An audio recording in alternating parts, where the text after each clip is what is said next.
কেন বাউ চারু উঠে নাই ফুল উঠে নাই কদম তলায় কেউ নাই আতি নাচে নাই ঘোড়া নাচে নাই। হ্যালো এভরিওয়ান, আসসালামু আলাইকুম।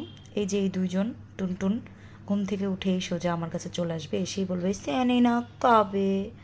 তো যেহেতু রাতের 12টা বাজে আমি সেরেলাক জাল করে ওদেরকে খাইয়েছিলাম ঘুমের ভিতরে, আর যে অর্ধেকটুকু রয়ে গেছে সেটা আবার সকালবেলা একটু কুসুম গরম করে তাদেরকে খাইয়ে দিলাম। তারপরে সকালের যত কাজ আছে সেগুলো করে নিলাম, যেমন সিঙ্ক পরিষ্কার করা। তারপরে আজকে একটু এক্সট্রা কাজ করেছি, কী কাজ করেছি সেটা একটু পরেই দেখাচ্ছি। এখন হচ্ছে দুপুরের আজান হচ্ছে, সেই টাইমে আমি ভাত খাচ্ছি, এটা হচ্ছে আমার সকালের নাস্তা। তো আমি খাচ্ছি এবং তাদেরকে আমার সাথে ভাত খাইয়ে দিচ্ছি। জারিফ, জাবের, জুয়েরা তিনজনকে একসাথে ভাত খাইয়ে দিচ্ছি।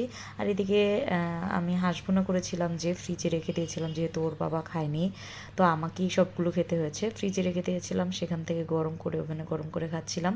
তো একটা হাঁসের পা দিয়েছি জারিফকে, ও এত সুন্দর করে চিবিয়ে খাচ্ছিল, ওর মুখের এক্সপ্রেশনটা দেখেন।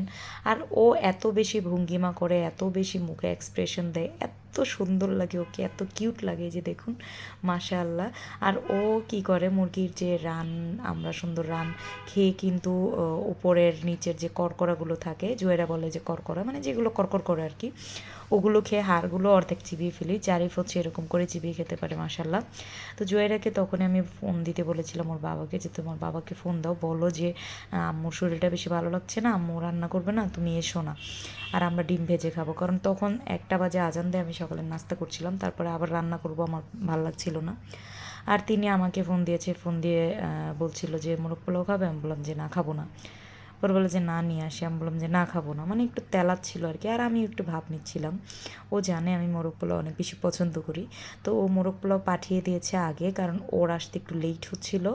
এই মোরগ পোলাওটা পাঠিয়েছে 3টা বাজে। তো জুয়েরাকে বললাম যে তুমি ভাইয়াদেরকে নিয়ে সুন্দর করে একটা খুলে খাও, আর 2টা তোমার বাবা আসলে আমি আর তোমার বাবা খাবো।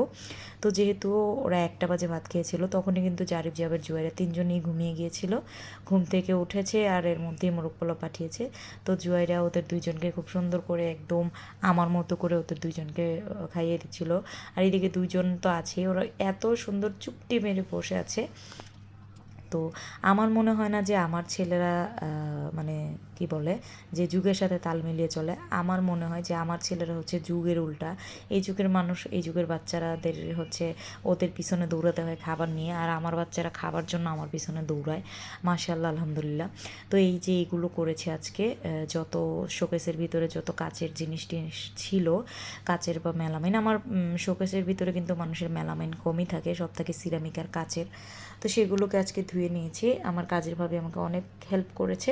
তারপরে আমি পার্সেলগুলো রেডি করে নিলাম। আজকে 3 কেজি সেরেলাকের অর্ডার ছিল। মাশাআল্লাহ, প্রতিদিনই সেরেলাকের অর্ডার থাকে, কিন্তু আমি সময়ের অভাবে কাস্টমারদের সাথে চ্যাটিং করতে পারি না, যেই কারণে অর্ডারটা কম নেওয়া হয়। তো এই তো এখন আমি এই কার্টুনের ভিতরে সবগুলো কাচের জিনিস বা সব জিনিসগুলো ভরে ফেলবো। এই কার্টুনটা আমার আব্বু যখন মালয়েশিয়া থেকে এসেছিল, আমার বিয়ের 1 মাস পরে আব্বু মালয়েশিয়া যেয়ে তারপর আবার 5 বছর পরে এসেছিল, তখন এই কার্টুনটা ভর্তি করে আমাদের সবার জন্য সাবান, স্নো, শ্যাম্পু নিয়ে এসেছিল। কার্টুনটা আমি রেখে দিয়েছিলাম, যেহেতু আমি ভাড়া থাকি, বাসা চেঞ্জ করতে হলে আমার শোকেসের সব কিছুই কার্টুনে হয়ে যায়, এই জন্য কার্টুনটা দেখে আব্বুকে অনেক বেশি মিস করছিলাম। তো আপু যদি জানতো যে আমি আবারও বাসা চেঞ্জ করবো বা বাসা চেঞ্জ করছি, আমি কি করতাম, যখনই বাসা চেঞ্জ করতাম, নতুন বাসায় উঠলে ওই বাসায় যাওয়ার পর তো আর রান্নাবান্না করতাম না, সব সময় দুপুর হলে আব্বু টিফিনটা নিয়ে রেডি থাকতো। নতুন বাসায় আমার টিফিন নিয়ে আব্বু খাবারটা নিয়ে আসতো। সরি, আমি অনেক ইমোশনাল হয়ে যাচ্ছি, মানে আব্বুকে অনেক বেশি মিস করছিলাম। আব্বুর কথাগুলো বলছিলাম আর আমার চোখের সামনে আব্বু ভাসছিল, যে আব্বু যখন সাদা পাঞ্জাবি পরে, লুঙ্গি পরে আব্বু যখন টিফিনটা নিয়ে হাতে করে নিয়ে আসে, মানে ওইগুলো আমার স্মৃতিগুলো চোখে ভাসছে। তো যাই হোক, এই যে এটা হচ্ছে মাটির জিনিসগুলো, এগুলো আমি যখন কিনেছিলাম তখন প্যাকিং করে রেখে দিয়েছিলাম, আর এই প্যাকিংয়ের সাথে যে পেপারগুলো দিয়েছিল এগুলো আমি ফেলিনি, কারণ এগুলোকে আবার কার্টুনে ভরতে হবে, কার্টুন থেকে নামাতে হবে।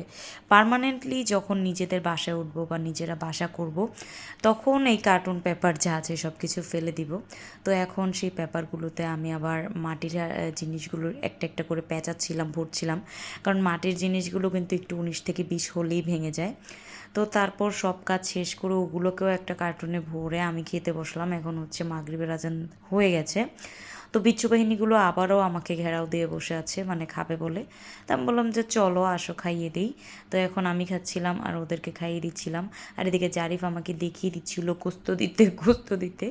তো একটু পর আমার খাওয়া শেষ করে ওদেরকে আমি গ্যান্ডুরি ছোট ছোট করে কেটে দিলাম। আখ আর কি, আমরা গ্যান্ডুরি বলি বা বাদাম বলি, আখ বইয়ের ভাষায়।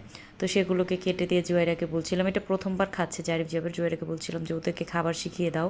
তো ওরা আবার সুন্দর করে চিবিয়ে চিবিয়ে ফেলে দিচ্ছে জুয়াইরার মতো। জুয়াইরা যেমন একদম নিংড়ে ফেলে, আর ওরা হচ্ছে একটু কম আর কি চিবোয়, রস থাকতেই ফেলে দেয়।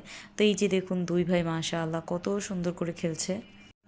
জুয়েরা ওখানে সোফায় পড়ছিল, আর ওরা দুজন মিলে, মানে দুজন মিলে যাচ্ছে, দুজনে হাত ধরে ধরে যে জুয়েরাকে একটুখানি উকি দেয়, জুয়েরাও ফুচি দেয়। তো ওরা আবার দৌড় মেরে চলে আসে, হাসছিল। তো জুয়েরা আবার আমাকে পড়া দেখাতে আসে। তো বিকেল টাইমটা আমার কাছে খুবই ভালো লাগে, জুয়েরা পড়ে আর এই দুই ভাই মিলে ডিস্টার্ব করে।